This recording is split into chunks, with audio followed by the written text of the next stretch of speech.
अब हमने शुरू में जब लेसन शुरू किया तो उस लेसन का नाम ही था माइक्रो ऑर्गेनिजम्स फ्रेंड एंड फो। तो फ्रेंडली कैसे हैं माइक्रो ऑर्गेनिजम्स, हमारे हेल्प कैसे करते हैं, हमारे लिए फ़ायदेमंद कैसे हैं।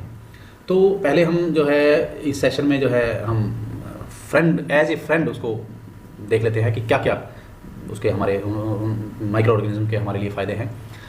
एक तो आप देखते हैं कि पहले हम हेडिंग कर लेते हैं, फिर वन बाय वन जो है हम इसको डिटेल में पढ़ लेंगे।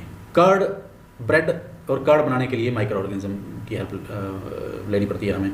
कमर्शियल यूज़ भी होता है माइक्रो ऑर्गेनिज्म का, जैसे कि लिकर मतलब कि शराब, वाइन वगैरह बनती है इससे, ठीक है, विनेगर बनता है, सिरका जिसको बोलते हैं। मेडिसिनल यूज़, बहुत सारी दवाइयाँ जो हैं वो माइक्रो ऑर्गेनिज्म से बनती हैं। सॉइल फर्टिलिटी को माइक्रो ऑर्गेनिज्म बढ़ाते हैं। एनवायरनमेंट को क्लीन एंड माइक्रो ऑर्गेनिज्म करते हैं। अगर आपसे 2-3 नंबर में मेन पूछा जाए कि भाई इसके जो as a friend micro organism जो है क्या क्या काम करते हैं, तो आप ये हेडिंग लिख सकते हैं। आपका NCERT का क्वेश्चन भी है, ये क्वेश्चन नंबर आपका है NCERT में question number 7, write 10 lines on the usefulness of micro organisms in our lifes. तो ये 10 लाइन में से 5 लाइन तो यही हैं, और आगे आपको जो मैं इनके डिटेल में कराऊंगा तो उनमें से आपकी और लाइन्स जो हैं, आप कोई भी लाइन्स जो है 10 लाइनें आपने बनानी है और ईजिली बन जाएंगी, कोई प्रॉब्लम नहीं है इसमें। सबसे पहले है मेकिंग कर्ड एंड ब्रेड। तो आपने देखा होगा कि आपकी जो मदर हैं वो थोड़ी सी कर्ड जो है वार्म मिल्क में मिला देती हैं और अगले दिन उसकी जो है वो कर्ड बन जाती है।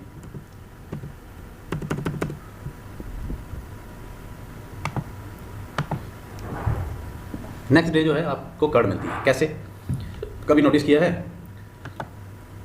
कर्ड के अंदर जो हैं बहुत सारे माइक्रो ऑर्गेनिजम्स होते हैं।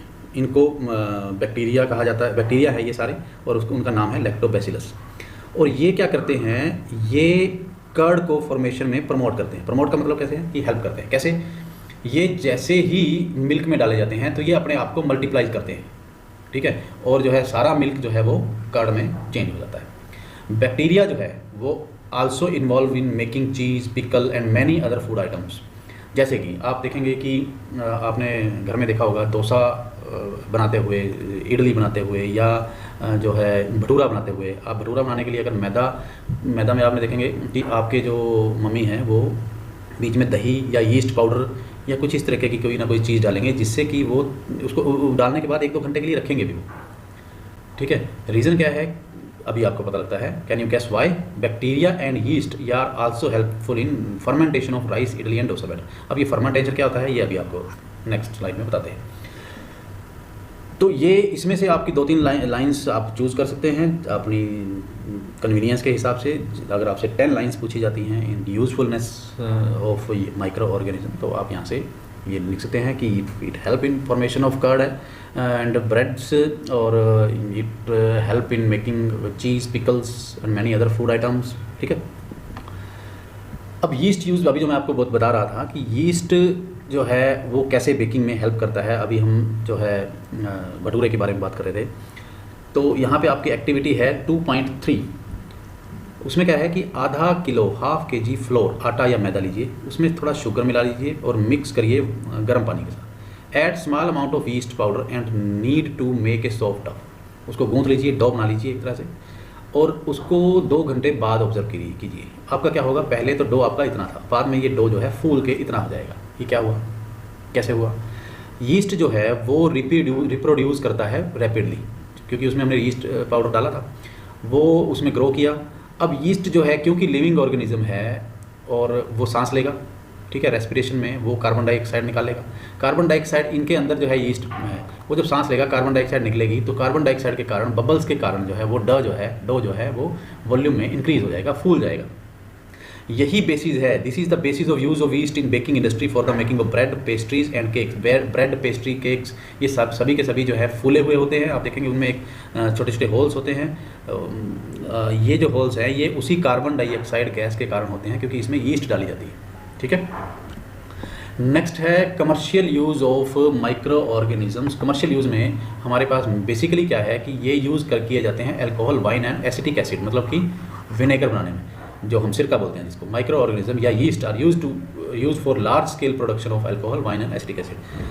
और ये जो अल्कोहल वाइन एसिटिक एसिड बनाने के लिए किया क्या जाता है, यीस्ट को natural sugar present in grains, सभी ग्रेन्स के अंदर नेचुरल शुगर पाई जाती है, जैसे barley, wheat, rice, crust, fruit juice, इन सब में नेचुरल शुगर होती है। ठीक है, इन शुगर्स के ऊपर यीस्ट को ग्रो करवाया जाता है और उससे क्या है, ये वाइन और जो है अल्कोहल है, एसिटिक एसिड जो है वो बन जाती है। एक्टिविटी 2.4 में हमें बताया गया कि 500 ml, हाफ लीटर बीकर को 3/4 हिस्सा जो है उसका वाटर से भर दीजिए, 2-3 टेबल स्पून उसमें शुगर मिला दीजिए और उसमें यीस्ट पाउडर की जो है 1 स्पून मिला दीजिए या हाफ स्पून मिला दीजिए। आप उसको 4-5 आवर्स के लिए छोड़ दीजिए और अब आप उसकी स्मेल नोटिस करिए, आपको क्या मिलेगा, आपको उसमें अल्कोहल की, सिपरेट की स्मेल जो है वो आएगी। This smell is smell of alcohol as sugar has been converted into alcohol by yeast. Sugar जो है यीस्ट ने अल्कोहल में कन्वर्ट कर दिया है। ये आपके लिए इंपॉर्टेंट है, ये ध्यान रखना क्या है कि यीस्ट जो है वो जो process of conversion of sugar into alcohol is known as fermentation, इसको फर्मेंटेशन कहा जाता है। लुईस पास्चर, किसने इसकी डिस्कवरी करी, लुईस पास्चर ने इसकी डिस्कवरी करी 1857 में। मेडिसिनल यूज़ क्या है इसके, मेडिसिनल यूज़ क्या है इसके माइक्रो ऑर्गेनिज्म के। क्या आपने एंटीबायोटिक के बारे में सुना है कभी, आपने कभी एंटीबायोटिक्स के बायोटिक के नाम सुना है कभी, देखा कभी। आप अगर कभी बीमार पड़ते हैं, कोई भी आपका जो है परिवार में कोई बीमार पड़ता है, डॉक्टर के पास जाते हैं तो आपको डॉक्टर जो है एंटीबायोटिक्स प्रेस्क्राइब करता है। ठीक है, तो एंटीबायोटिक्स क्या होते हैं, आपने कभी नोटिस किया है एंटीबायोटिक्स क्या होते हैं।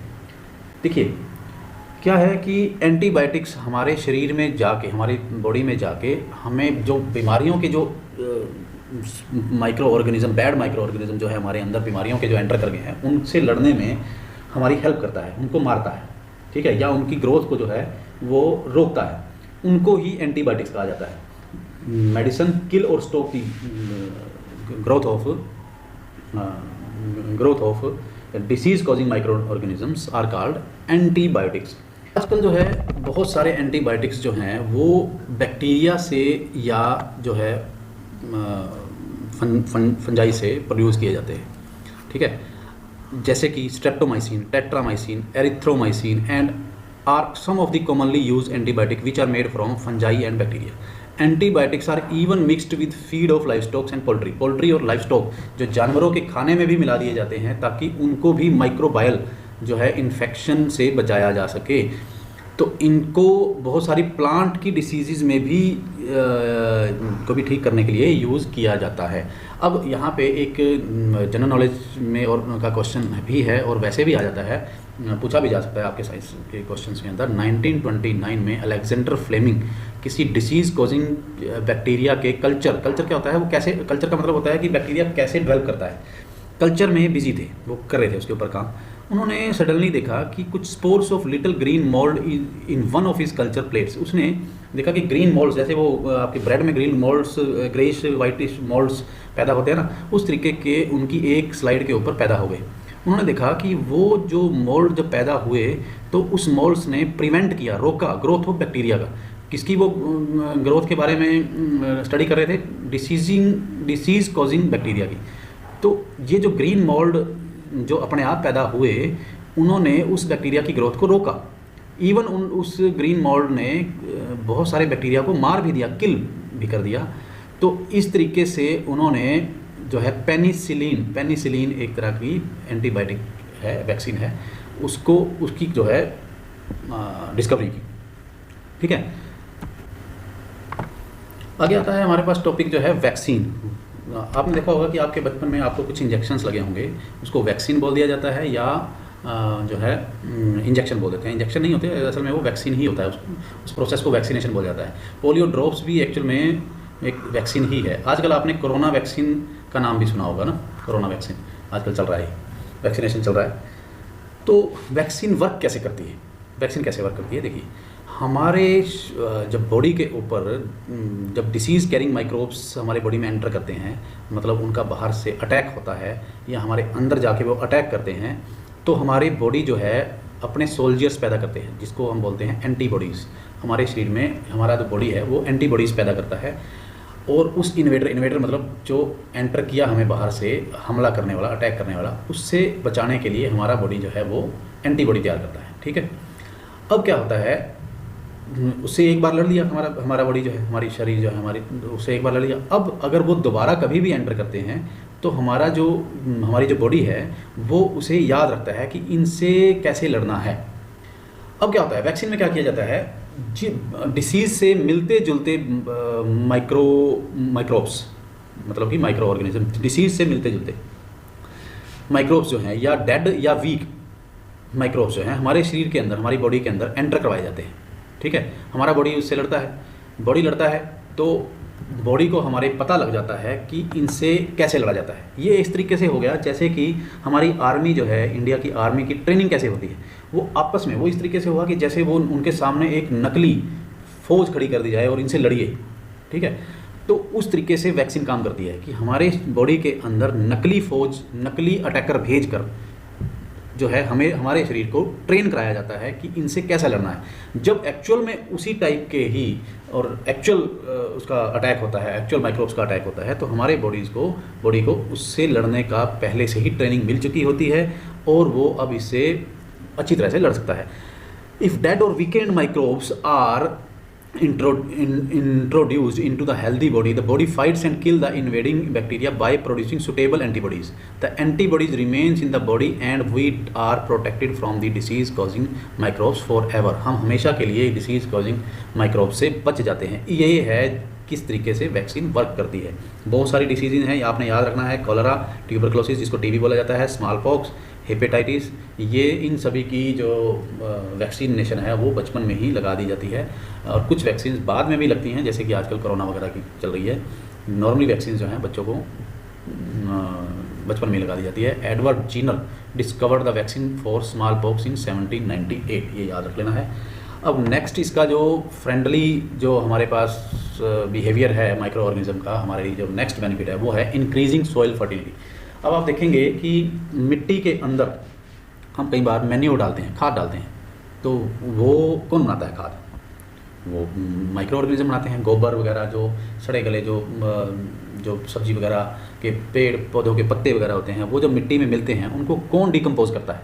माइक्रो ऑर्गेनिज्म डिकम्पोज करते हैं। एक तो वो इंक्रीज़ करते हैं, इस तरीके से इंक्रीज़ करते हैं। दूसरा क्या है, जो है कुछ बैक्टीरिया जो है वो नाइट्रोजन को, एटमॉस्फेरिक नाइट्रोजन को वो ऐसे कंपाउंड में बदलने में हेल्पफुल होते हैं जिसको कि प्लांट्स जो हैं वो ईजिली एब्जॉर्ब कर सकते हैं। डायरेक्टली जो एनवायरनमेंट की नाइट्रोजन को हमारे जो प्लांट्स हैं वो एब्जॉर्ब नहीं कर सकते हैं, लेकिन जो कुछ बैक्टीरिया हैं वो उस नाइट्रोजन को ऐसी फॉर्म में चेंज कर देते हैं, नाइट्रेट्स वगैरह में बदल देते हैं कि प्लांट्स उसको ईजिली एब्जॉर्ब कर सकते हैं। इसको बोलते हैं नाइट्रोजन फिक्सेशन।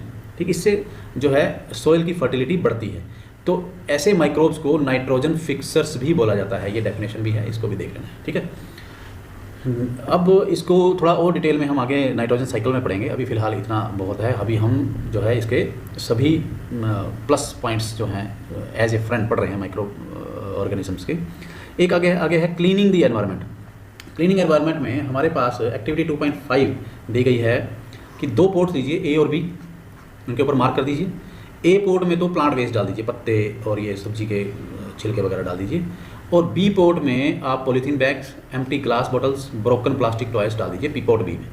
तो दोनों पोर्ट्स को साइड में रख दीजिए। 3-4 हफ्ते बाद, आफ्टर 3-4 वीक्स, आप जो है इसको देखिए। ठीक है, तो आपको क्या मिलेगा, क्या देखेंगे?